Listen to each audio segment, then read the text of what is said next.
It's not like every other old school skeleton key. It was literally shaped like a small human skeleton, and the head had two small horns coming out of the top. Holy shit, this thing is wicked looking. As I examined the key, I noticed the cloth it was wrapped in had some kind of writing on it. I slowly unfolded, and it read, "Don't." The hell is that supposed to mean, I think to myself. Wrap the key back up in its cloth and head to my room. For some reason, I got the feeling to tell no one of what I found. There was a knock at the door. I quickly wrap up the jar containing the key and place it in my sock drawer and head out of my room. My parents beat me to the door and opened it and welcomed our new neighbors. They brought with them a homemade pecan pie. Wow, Southern hospitality is a real thing, I think to myself. From our time in Ohio, where we moved from, the only thing our neighbors offered us while we were there were dirty looks. I walked over to them and introduced myself. They were extremely nice people. Her name was Maggie, and his was Jason. My parents accepted the pie and thanked them as they motioned for them to come in and make themselves at home. Sarah was bringing up the rear. By the time she had made it through the front door, our parents have all retreated to the kitchen. I waved Sarah in, closed the door behind her.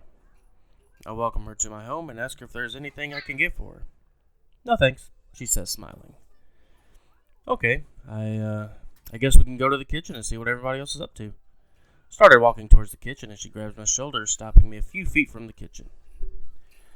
"I'd rather check out the rest of the house if that's okay. We should let them get more acquainted with one another." "Sure, that's fine." I take her on a tour of the bottom floor, show her the bathroom, living room, bedroom, all the fun stuff.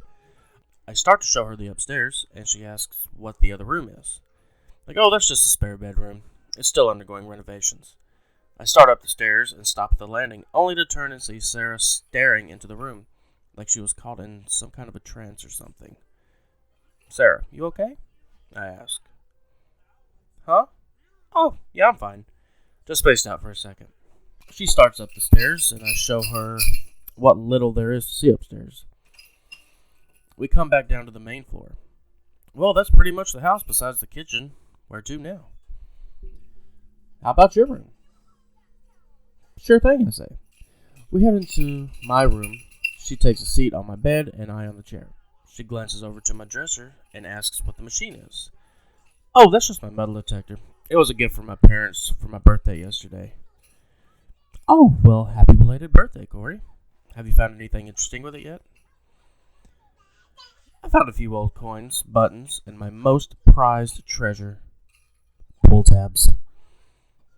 She giggles a little at the joke. "That's pretty cool. I haven't really any hobbies. I go to school, I come home, I go to work, and then I go to sleep, day in and day out. Pretty much my weekday schedule." "I haven't found a job yet. I've put in a few applications, but no calls."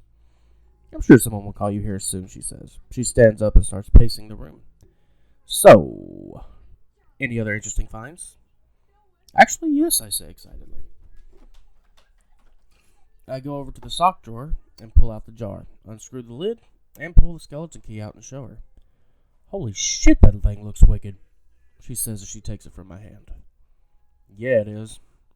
I about shit myself when I dug the damn thing up," I said, laughing. She examines it, and her smile quickly fades. "I don't mean to freak you out, but I think this is hand-carved out of a bone of some sorts." I take it from her and examine it myself. "Huh. Never noticed that. You may be right. I literally just found it not that long ago and didn't have time to thoroughly inspect it." She looks at me and asks, "Wonder where it goes to?" I wasn't sure if I should tell her about the large door into the floor in the spare room, but I kind of liked her and felt she was trustworthy enough to not tell anyone.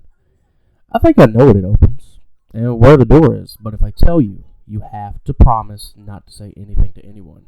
She shakes her head and says that she promises. So I'll tell her about the door I found cleaning, how it was covered by the floor, and how I accidentally pulled a little bit of the floor up to reveal it. "What do you think is down there?" she asks. "I'm not sure, to be honest. I'm a little hesitant to look. It gives me the creeps, and something just doesn't feel right about it." She looks at me smiling ear to ear and says, "That right there is some shit that a PS4 owner would say." Me having Xbox, or us Xbox owners, would already be down there, because we're not scared of anything. She starts laughing. Motherfucker. Alright, take your shots all you want, but PS4 is still the better system. Well, why not go down there tonight, she asks. I may go, not 100% sure yet. Well, if you do, she starts to say before she hears her parents saying their goodbyes. Well, I gotta run. Don't be a stranger. You're more than welcome to come say hi anytime you like, she says while smiling back at me from my bedroom doorway. Her parents leave and she follows behind them. I spend the rest of the day hanging out in my room, thinking about that damn door and what could lay beneath it. 10 p.m. rolls around, and my dad comes into my room, tells me not to stay up too late, and that he and Mom are going to bed. I told him I was about to do the same thing, so we say our goodnights, and we all head for bed. It was about 3 a.m. I was awakened by a storm that rolled in, and man was it a rough one. Wind gusts must have been upwards of at least 30 miles an hour, with heavy rains and what sounded like a little bit of hail mixed in. When I quit focusing on the storm, a god-awful smell hit me out of nowhere. It was the same damn smell hit me when I dug up the key. And out of nowhere, this figure emerged from my closet. I was so scared I nearly shit myself. I tried to move. Hell, I even tried to scream, but I was paralyzed. It was a tall figure, roughly 7 foot tall. Hooded cloak, glowing red eyes, and what looked like a snout, like that of a wolf, protruding from underneath the darkness of its cloak. I stare in horror as this thing bares its long, jagged teeth at me, taking steps closer to my bed. It exposes its left hand, and I can see now that it has claws that are at least 3 inches long. It runs them across the wall, leaving deep scratch marks on its way to me. It stops halfway to me, turns, and it focuses on the sock drawer. In the blink of an eye, it's like it teleported halfway across the room. It pulls out the jar from the drawer, unscrews the lid, and as soon as the lid comes off, whispers fill the room. These I could understand somewhat, cherry-picking certain voices out that I heard. Open the door. Kill yourself. Kill yourself. Kill yourself.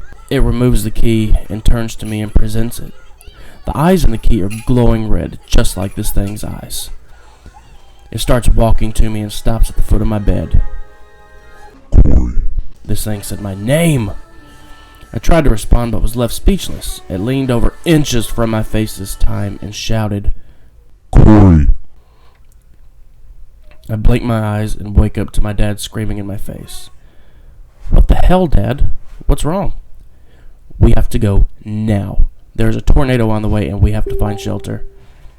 Well, where the hell are we going to go? We don't have a bait. Then it clicked. The door. I ran to my sock drawer and retrieved the key I had found earlier. I found this key in the backyard. I think it goes to the door on the floor. We can go down there and take shelter. Dad takes the key from me and we all head to the spare bedroom and start tearing up the floor. Mom and Dad were lifting the floorboards when part of the tree fell on the house and crashed through the roof and in through the hallway. We have to get down there now, I shout. Dad inserts the key and gives it a turn, and to our surprise, it actually unlocked. It took all 3 of us to lift this heavy door. A musty smell hits us as soon as we open the hatch, kind of like a moldy basement smell. We take the stairs down, and as soon as we start to close the hatch, we could hear the house collapsing on top of us. The hatch slams shut from the weight of the house and knocks me down the stairs and onto the floor. I wake up moments later. The fall must have knocked me out for just a few minutes. It's pitch black down here, too. Mom? Dad? I say out loud. No response. Mom? Dad? Where are you? My questions were met with deafening silence. What the hell is going on, I think to myself. I stumble around the room until I find a wall. I follow it blindly, feeling for a light switch. After a few minutes, I found one. I flip it, and a light comes on where I believe to be is the center of the room. What I saw next took my breath away and left me in a state of terror. There was a cloaked figure standing directly under the light. Not like the creature I saw in my dreams. This person was smaller, by maybe a foot or 2. So, the figure says, "You're not such a pussy after all, huh?" Wait, that voice. The figure removes its cloak, and long blonde hair reveals itself. That hair. It couldn't be. The figure turns around. It was Sarah. Sarah, what the How the hell did you get down here, and why are you here? I demanded to know. She laughed, but not like before. This laugh was deeper. It sounded like it came from the depths of hell. Ha ha ha ha ha. We've been waiting, Corey. Waiting for a long time for someone to open this hatch to set us free. And now because of you, we are. The darkness then lit up with red eyes all around. It felt as if each pair were peering straight through my soul. I spun around looking at all these things staring at me. When I try to focus back to Sarah, she's gone. I felt a tap on my shoulder and turn around to see her. She leans in and kisses me for a few seconds, then backs away and says, "See you when I see you, Corey." I felt a sharp pain on the back of my head and collapsed to the ground, blacking out. What I assumed was the following morning, awoken by my father shaking me profusely. I wake up slowly and ask Dad, "What the hell?" "Sorry, you gave me a bit of a scare. You were sleeping like a damn dead person," he said, chuckling. I sit up and look around. I was in my bedroom. "Oh, thank Christ, it was just a dream. Wait until Sarah hears about this." "Sarah," he says. "Who's Sarah?" "Come on, Dad, how could you not know? She was here yesterday with her parents. You know, Maggie and Jason's daughter." He looked puzzled. Corey, they don't have any kids. They were the only two people who came over yesterday. There was no girl with them." My blood ran as cold as ice. "They don't have a daughter?" "Not to my knowledge, bud. At least they didn't mention her when your mother and I asked if they had any kids." What the actual fuck, I thought to myself. "You okay, bud?" "Yeah, I'm fine. I just had a rough night. Crazy dreams, you know." He shook his head, stood up, and headed for the door. "Breakfast is on the table when you're ready," he said, as he rounded the corner and headed into the hallway. I lay in bed shocked and confused. Then who was Sarah? Why could I see and talk to her? I slowly raise out of bed and start to stretch, but my stretch was cut short as I noticed the claw marks along the wall. This isn't possible. It wasn't a dream. Thank you all for taking the time and clicking on the part 2 of the story. Yes, Arya says hello. If you enjoyed it, please feel free to drop a sub, like, comment what you think. I hear you, honey. And we got Arya in here with me. She's my little narrating assistant. I know. Little fussy butt lately. But if you enjoy it, be sure to give it a like, give it a share, and if you haven't checked out the first part of the story, be sure to do so.